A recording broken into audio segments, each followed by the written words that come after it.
Hello friends, good morning. Sonali's ক্যানভাসে সবাইকে আরও একবার জানাই স্বাগত। আমি সোনালি, আর আজকে আরও একটা নতুন ব্লগ নিয়ে চলে আসলাম। তো আজকের ব্লগটা শুরু করলাম সকাল থেকে। আশা করছি ভগবানের কৃপায় সবাই খুব ভালো আছো, আর তোমাদের ভালোবাসায় আমরাও বেশ ভালোই আছি।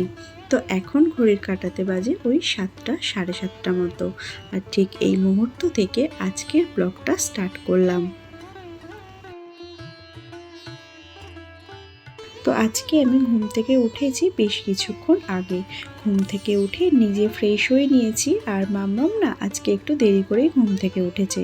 যেহেতু আজকে মাম্মামের কোনো এক্সাম নেই, ওর গতকাল ম্যাথ এক্সাম ছিল, আর নেক্সট মানে কালকে আছে ওর ইভিএস, তো আজকে নেই। তো যাই হোক, সেই জন্য ও একটু দেরি করেই উঠলো। তো মাম্মামকে এখন ফ্রেশ করিয়ে দিয়েছি। আর আজকে যেহেতু মাম্মামের এক্সাম নেই, তো সেই জন্য সকালবেলা আজকে ব্যস্ততাটা একটু হলেও কম আছে। তো সেই জন্য না ভাবলাম আজকে ঘরটাকে একদম ডিপ ক্লিন করে নেব। যদিও হাতে খুব বেশি সময় নেই, ওই ঘন্টা দুই মতো সময় আছে। তারপর আবার ব্রেকফাস্ট বানাতে হবে, তারপর তো রান্না আছেই, হাজব্যান্ড অফিসে যাবে। তো এই 2 ঘন্টার মধ্যে যতটা সম্ভব হবে ঘরটাকে না পরিষ্কার করে নেব। আর আমি প্রত্যেক সপ্তাহে একদিন করে এইভাবে ঘরটাকে ডিপ ক্লিন করে নিই। আর এই সানডেতে না একদমই সময় পাইনি, কারণ এই সানডেতে একটু দেরি করে ঘুম থেকে উঠেছি, আর তারপর অনেক কিছু রান্নাবান্না করতে করতে বেশ দেরি হয়ে গেছিলো। তো সেই জন্য আর ডিপ ক্লিন করা হয়নি। আর তারপর মানডে থেকে মাম্মামের এক্সাম স্টার্ট হয়ে গেছে, তো সেই জন্য না আর সময় হয়ে উঠছিল না। তো যাই হোক, আজকে মাম্মামের এক্সাম নেই, তো ভাবলাম তাহলে আজকে একটু সুন্দরভাবে ডিপ ক্লিন করেই নিই। এটা সম্পূর্ণ আমার নিজস্ব ওপিনিয়ন বলতেই পারো। আমার মনে হয় যে প্রত্যেকটা মেয়েরই নিজের পায়ে দাঁড়িয়ে তারপরে সাংসারিক জীবনে প্রবেশ করা উচিত। নিজের পায়ে দাঁড়িয়ে মিনস আমি এটা বলতে চাইছি যে নিজে উপার্জনক্ষম হও, তারপরেই একটা সংসার জীবনে প্রবেশ করো। কারণ দেখবে, শ্বশুরবাড়ি যতই বড়লোক হোক না কেন বা স্বামীর যতই টাকা থাকুক না কেন, নিজে যদি 1 টাকাও উপার্জন করা যায় তো সেটার মূল্য অনেকখানি। নিজের আত্মসম্মানটাকে বাঁচিয়ে রাখার জন্য নিজেকে উপার্জনশীল করে তোলাটা কিন্তু অত্যন্ত জরুরি, তাই না বলো? যত দিন যেতে থাকে ততই কিন্তু সংসারে গুরুত্বটা আমাদের আস্তে আস্তে কমতে থাকে। তো সেই জন্য নিজেকে এমনভাবে তৈরি করতে হবে যাতে সংসারের নিজেদের গুরুত্বটা কখনোই যেন কমে না আসে। নিজেকে সমস্ত ধরনের পরিস্থিতিতে যাতে মানিয়ে নিতে পারি, তো সেই মতন করে গড়ে তুলতে হবে। দেখো, আজকে আমরা যাদেরকে ভালোবাসি, যাদেরকে আঁকড়ে বেঁচে আছি, কিছুদিন পরে তাদের জীবনে যখন অন্য কেউ আসবে, তখন তো অবভিয়াসলি আমাদের গুরুত্বটা তাদের জীবনে কিন্তু কমতে থাকবে। তো সেই জন্য মাইন্ডটাকে সেইভাবেই আমাদের তৈরি করা উচিত যাতে সেই পরিস্থিতিতে আমাদের কষ্ট না হয়, আর আমরা সেই সমস্ত পরিস্থিতিতেও নিজেদেরকে মানিয়ে নিতে পারি। শেখার কোনো কিন্তু বয়স থাকে না, সমস্ত বয়সেই কিন্তু শেখা যায়, আর সমস্ত বয়সের মানুষের কাছ থেকে কিন্তু শেখা যায়। আমার থেকে ছোট বলে তার থেকে যে আমি কিছু শিখতে পারবো না এমনটাও কিন্তু না। ছোটদের কাছ থেকেও কিন্তু আমরা অনেক সময় অনেক কিছু শিখে থাকি।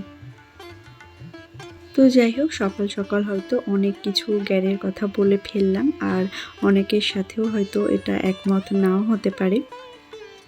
তো যাই হোক, তোমাদের সাথে গল্প করতে করতে বেশ কিছু কাজ আগিয়ে গেছে, আর আজকে ড্রেসিং টেবিলটা খুব সুন্দরভাবে দেখো একদম পরিষ্কার করে নিচ্ছি।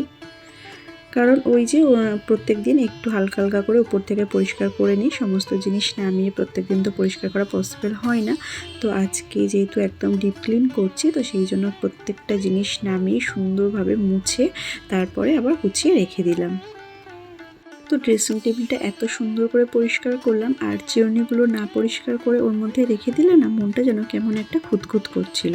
তো সেই জন্য দেখো, চিরুনিগুলো একেবারে সুন্দরভাবে পরিষ্কার করে নিচ্ছি। আর আমি যখনই পরিষ্কার করি তখনই কিন্তু সমস্ত চিরুনিগুলো একসাথে পরিষ্কার করে নিই। যদিও এত চিরুনি তো ইউজ করা হয় না, একটা দুটোই ইউজ করা হয়, কিন্তু যখন পরিষ্কার করি একেবারে সবগুলো করে নিই। তো এর আগের দিনের ব্লগে একটা খুব মিষ্টি দিদিভাই আমাকে খুব মিষ্টি কমেন্ট করেছে, শম্পা চক্রবর্তী নামে। তো দিদিভাইয়ের কমেন্টটা পড়ে আমার সত্যিই খুব ভালো লেগেছে। দিদিভাই লিখেছে যে তোমার ভিডিও আজ প্রথম দেখলাম, খুব ভালো লাগলো, তাই চ্যানেলটাকে সাবস্ক্রাইব করে রাখলাম। তো সত্যি দিদিভাইয়ের এই কমেন্টটা দেখে না আমার খুব ভালো লেগেছে। আর সাভানা ব্লগস এই আইডি থেকে একটা দিদিভাই আমাকে কমেন্ট করেছে, তুমি খুব মিষ্টি বোনু। তো এই সুন্দর সুন্দর কমেন্টগুলো পড়লে না সত্যি বলতে খুব ইন্সপায়ার হই, খুব মোটিভেট হই আরও ভালো ভালো ভিডিও বানাতে। আরও একটা দিদিভাই আমাকে কমেন্ট করেছে সুস্মি সুইট নেস্ট থেকে, ভেরি ইউজফুল ভিডিও, খুব ভালো লাগলো আজকের ভিডিওটা। থ্যাংক ইউ দিদিভাই, তোমাকে অনেক অনেক ধন্যবাদ এত সুন্দর সুন্দর কমেন্ট করার জন্য। তো তোমরা এইভাবেই আমার পাশে থেকো আর খুব সুন্দর সুন্দর কমেন্ট করো, তোমাদের কমেন্টগুলো পড়লে না আমার খুব ভালো লাগে। তো যাই হোক, তোমাদের সাথে গল্প করতে করতে আমার ঘর ডিপ ক্লিন করার কাজটা বেশ অনেকটাই এগিয়ে গেছে। তো চিরুনিগুলো সুন্দরভাবে পরিষ্কার করে নিয়ে এসে তারপরে শুকনো কাপড় দিয়ে মুছে তো যেখানে রাখা সেখানে গুছিয়ে রেখে দিলাম। আর এখন দেখো ওয়ার্ড্রপটাও একটু পরিষ্কার করে নিচ্ছি। আর জানো তো আমার ওয়ার্ড্রপে না একটা কভার লাগানো ছিল, তো সেই কভারটা আমি খুলে রাখতে বাধ্য হয়েছি। এই কারণেই খুলে রেখেছি যেহেতু আমার ওয়ার্ড্রপটা দিনে অনেকবার খুলতে হয়, তো সেই জন্য না বারবার ওই চেনটা খোলা লাগানো এর জন্য খুব প্রবলেম হতো। তো সেই জন্য কভারটা না খুলে রেখে দিয়েছি। আর যখন কভারটা লাগানো ছিল তখন বেশ পরিষ্কার থাকতো, এতটা পরিষ্কার করার প্রয়োজন পড়তো না। সপ্তাহে একবার করে কভারটা খুলে কেচে নিলেই হয়ে যেত। কিন্তু এখন যেহেতু কভারটা খুলে দিয়েছি তো সেই জন্য না একদিন দুদিন পরে পরে পরিষ্কার না করে নিলে ভীষণ নোংরা পড়ে যায়। তো ঘরটাকে তো ডিপ ক্লিন করে নিয়েছি আর এখন দরজাটাও সুন্দরভাবে দেখো পরিষ্কার করে নিচ্ছি। তো যাই হোক, প্রায় 2 ঘন্টার মধ্যে ঘরটা সুন্দরভাবে ডিপ ক্লিন করে এখন চলে এসেছি কিচেনে ব্রেকফাস্ট বানাতে। তো আজকে মাম্মামের জন্য একটু সুজির হালুয়া বানিয়ে দেবো। তো প্রথমেই সুজিটা একটু বাটার দিয়ে হালকা করে ভেজে নিয়েছি আর তারপরে দেখো একটু দুধ দিয়ে দিলাম। যদিও মাম্মামের জন্য যখন আমি সুজি বানাই তখন কিন্তু খুব কম দুধ দিয়ে বানাই, তো আজকে যেহেতু আমরা সবাই খাবো তো সেই জন্যই দুধটা দিয়ে দিলাম। আর তারপরে অল্প একটু কাজু কিশমিশও দিয়ে দিয়েছি। তো একদিকে ব্রেকফাস্ট বানাচ্ছিলাম আর ওদিকে কিন্তু রান্নাও বসিয়ে দিয়েছি। তো এদিকে দেখো একটু কুচি ভাজা বসিয়ে দিয়েছি আর বাড়িতে না মাছ নেই, তো সেই জন্য ওর জন্য একটু ডিমের ঝোল বানিয়ে দেব। আর ও গেছে বাজারে মাছ নিয়ে আসতে, ততক্ষণে আমার রান্নাটা হয়ে যাবে। তো ও সেটা নিয়ে অফিসে বেরিয়ে যাবে আর তারপরে ও যে মাছটা নিয়ে আসবে আবার সেই মাছটা মামামের জন্য রান্না করে দেব। আর এদিকে দেখো আমার সুজিটা একদম রেডি হয়ে গেছে। তো হাজব্যান্ড বাজার থেকে বাড়ি চলে এসছে আর না 3 রকমের মতো মাছ নিয়ে এসছে। তো মাছে এখন আর হাত দিলাম না, মাছটা জাস্ট রেখে দিয়েছি। তো ভাবলাম ব্রেকফাস্টটা সেরে নিয়ে তারপরে মাছটা ধুয়ে নেব। আর মাম্মাম যেহেতু সকালে একটু কিশমিশ আর আমন্ড খেয়েছিল তো সেই জন্য ওরও খুব খিদে পেয়ে গেছে। তো এই যে দেখো 3 জনের জন্য এখন একটু সুজি নিয়ে নিলাম। আর এই যে আমার কুচি ভাজাটাও রেডি হয়ে গেছে। তো গেছে স্নানে আর এখন হচ্ছে ওর ভাতটা আমি গুছিয়ে দেবো। তো হাজব্যান্ড এখন অফিসে বেরিয়ে গেছে আর চলো তোমাদেরকে দেখাই কি কি মাছ নিয়ে এসছে। তো এই যে দেখো একটু শিং মাছ নিয়ে এসছে, অনেকটাই নিয়ে এসছে, বেশ অনেক দিন জাগিয়ে রাখা যাবে আর অল্প অল্প করে মাম্মামকে রান্না করে দিতে পারবো। যখন শিং মাছ নিয়ে আসে না ও একটু বেশি করেই নিয়ে আসে, জাগিয়ে রেখে দিই। আর এদিকে দেখো একটু রুই মাছ নিয়ে এসছে। আমাদের বাড়িতে আবার জানো তো বেশিরভাগ এই রুই মাছটাই আনা হয়, কারণ অ্যাকচুয়ালি হয়েছে কি বলো তো, হাজব্যান্ড না একদম নোনা মাছ খেতে পছন্দ করে না আর মেয়েকে তো নোনা মাছ দিই না। আর আমার আবার এই রুই মাছ জাতীয় এই মাছগুলো খেতে না খুব একটা ভালো লাগে না, তো এই জন্যই হয়ে যায় প্রবলেম। তো কি আর করা যাবে, ওদের জন্য নিজেকেই স্যাক্রিফাইস করতে হবে। তো এখন আমিও এই ধরনের রুই মাছ খাই, কিছু করার নেই। তো দেখো রুই মাছ নিয়ে এসেছিলো আর পাবদা মাছ নিয়ে এসছে। তো রুই মাছটা 3 পিস মতো এখন রান্না করে নেব আর পাবদা মাছটা এখন আর রান্না করব না।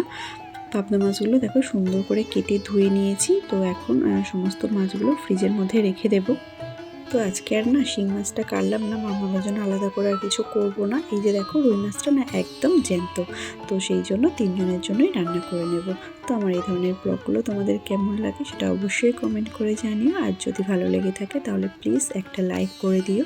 আর যে সমস্ত বন্ধুরা এখনও চ্যানেলটাকে সাবস্ক্রাইব করোনি তারা যদি ভালো লেগে থাকে তো চ্যানেলটাকে সাবস্ক্রাইব করে দাও। আর এই যে দেখো আমার ঝিঙে আলু আর রুই মাছের ঝোল একদম রেডি হয়ে গেছে। তো এই ছিল আজকে আমাদের দুপুরের মেনু, কুঁদরি ভাজা, পটল আলু আর ডিমের ঝোল আর তার সাথে ঝিঙে আলু আর মাছের ঝোল।